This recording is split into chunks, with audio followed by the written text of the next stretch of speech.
All right, it is still the Sport Buffet on Elegbete TV Radio. Another beautiful Tuesday morning, and the big one yesterday. It broke yesterday. I mean, we saw it coming. We were expecting it. The FIFA ban. You were in the stadium now. On the NFF. It was. I was in the middle of it. It was horrible. I was up there. I was just watching the scenes, how it was happening. It was really, really a terrible experience. But I mean, we saw it coming. So the FIFA have imposed a $150,000 fine, more than $150,000, on the Super Eagles, and also order them to play a game behind closed door. Now it clarifies the whole situation. The Abuja Stadium is not banned. No, it's still approved by CAF to be used, and but there will be a one-game stadium ban, which means the qualifiers against Sierra Leone, that's match day 1 in Abuja, will be played behind closed doors. No problem. Now looking at this fine, financially, I mean, we still have the Rohr case with FIFA, where it took the NFF to FIFA. It also involves some financial responsibilities as well. Now we are $1 million. Now we are yet to get a new coach for the Super Eagles as well. The coach will also demand some salaries. Now looking at this whole why are you saying some salary? They will demand salaries as well. I was just saying that. Now looking at this whole thing now, how does the NFF come out of this financially? We all know what's happening financially with the NFF. Now looking at these scenarios, now these situations, how do you think the NFF is going to come out of this? I really can't explain that. I think it's about time we do another interview with Amaju Pinnick, because the problems are piling up now. So really we need to have that conversation again. It's been long. I had any kind of conversation with Amaju Pinnick, even though the people listening will not agree. They think that Amaju is the financier of this radio station. I wish he had that much money anyway to fund what we're doing here. But I'll leave that for another day. Posterity will judge. Basically, I think what the NFF would do is to go back to the government. Unfortunately, the year leading to election, Nigeria is never having money. There's money, but all the money are siphoned into election project, and with the sitting government wanting to transfer power back to somebody in their party, it's going to be scarce fund. But Amaju being Amaju, we're hearing that the presidential election for NFF would come pretty soon. I don't know when that is, but until then, and when you look at Amaju, most likely he's not going to come back for a third term. There is so many things at play here. Amaju might decide, let me play it slowly and transfer the problem, the burden of whatever I have to the next person. Even though I wouldn't say Amaju is that kind of a person, but he would also decide, let me keep it on a clean slate. Let me save the next person the trouble of what is coming and do the needful, the things that I can do at best as I can. So Rohr is definitely going to get a judgment. I don't know if it's going to be 1 million, but it's going to get a judgment that is favorable to him. That's for sure. Absolutely. I can put my life on the line for that one. FIFA is not going to come out, even if Amaju is a FIFA council member. That changes nothing.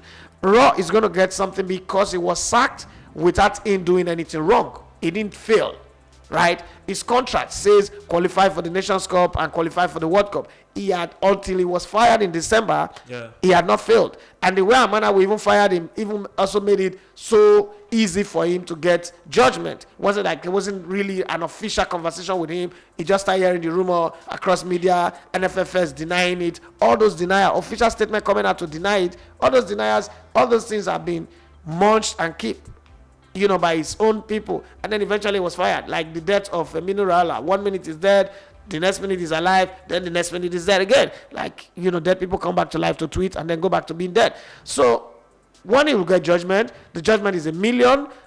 Even if he doesn't get $1 million, we're looking at between $500,000 to $750,000 that he would definitely get.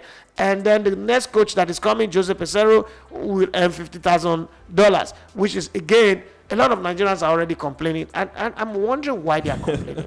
When we do some things, is it that we have selective amnesia or not? I don't know. You say you want a grade A coach. We can't pay $45,000 for Gernot.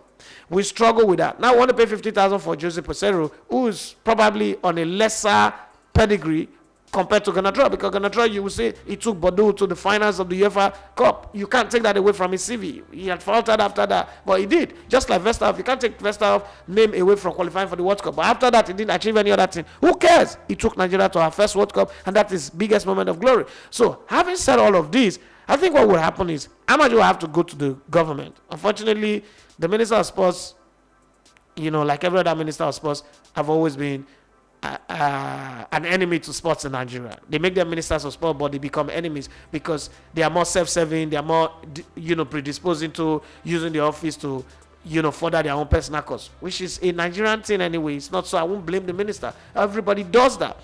So what I imagine we need to do is go to the presidency, go to the government, tap to his friends, pay all the bills that he's owing under his tenure, and move on. But then you could also argue that when Amaju came in, Aminu Megari was owing everybody, Stephen Keshi, Amaju cleared it all, Barry Botti, everybody that they were owing.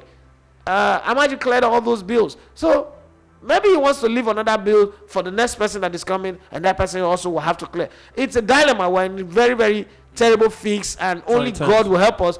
But hey, this is what happened. And the fact that we're not going to the World Cup to get that 12 to 15 million from the group stage participation, and probably if we had gone past the group stage, we'll make some more money. It's even making it a whole lot worse. There's no bonus coming from Nike. There is no bonus coming from any sponsor because we qualify for the World Cup. The next African Cup of Nations is still way, way off. You can't discuss anybody. Nobody's going to give you money up front. There are no also sponsors who are looking to do World Cup activation with the Super Eagles or the NFF. NFF is in a fix, a bad business fix. Me and my team that took a gamble to do a film on the Super Eagles, I know how much heat we're having just based on the fact that the Eagles didn't qualify. So I'm wondering what will be happening to the NFF, Amaju, and the rest of the football federation. But guess what?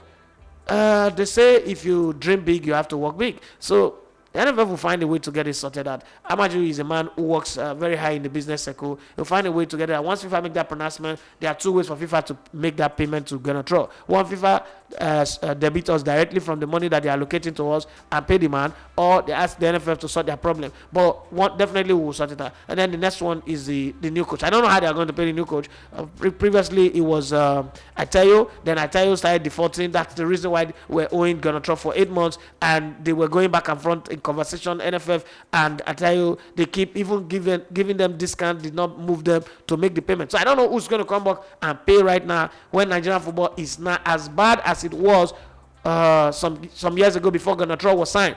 Because before Gernot was signed, we had not qualified for 2 Nations Cup. Nigerian football was messy, was dirty. Nobody wants to touch it. Then Gernot came in. We went to the went to the semi-finals of the Nations Cup, won the bronze, qualified for the World Cup with 2 games to spare. Nigeria became a beautiful bride again, and every sponsor was queuing around them. But people forget all of that conversation now and pretend like it has always been hunky-dory. Somebody even said the other day that bronze medal was an underachievement for Gernot in his first attempt. And I said, for a team that not qualified for 2 Nations Cup back-to-back, that bronze medal was an underachievement. When I sabi talk over. Well, thank God now we have the gold medal or the diamond medal that we're looking for. Let's see how it goes anyway. But it's going to be the toughest period for the current NFF president and his team, and even whoever is going to come up after him. Talking about the incoming manager, next month is the qualifiers for the AFCON. And it's taking a while to get this confirmation, because I'm hearing reports now, reading stories that Salisu Yusuf might just be the one to name the team for the next. He's obviously the one. It's not like might. So it's I don't know what's delaying the appointment of the new manager. So I think this whole thing needs to be, at least let's know who the new manager is, who is coming. Let's get that official confirmation then before we know what we have to do. But like you said, trying times for the NFF, and I hope they find a way to get out of this, because it's really, really scary. The looking at the financial constraint, the fine from FIFA, the Rohr case, and as well now the incoming manager as well. So it's looking really, really tough for Amaju and the NFF. But like I said, hopefully they find a way around this. You are listening to Elegbete TV Radio.